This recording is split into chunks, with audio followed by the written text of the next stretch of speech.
Hi, I've got my homepage here, scenicgems.com, which has a slider revolution. It's the only asset that's on the page, essentially. My question relates to the video that's on here. I've got 3 videos, one for desktop, one for tablet, one for mobile, that swap out so that the page loads faster. And if I go to a GTmetrix report, I can see that the desktop size, there it is there, but the tablet size and the mobile size are adding weight to the page. They're getting loaded in as well.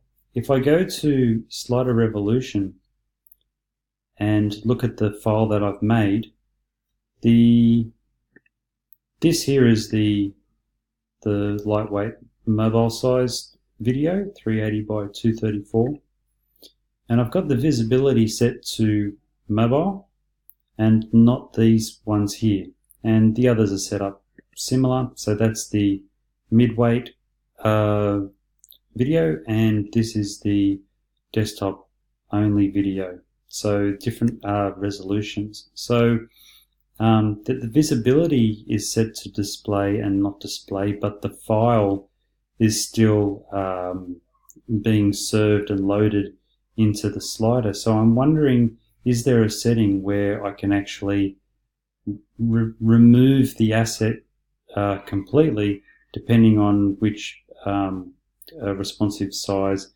is being requested by users' devices? That's essentially my question. Over to you guys. Okay, thanks, cheers, bye.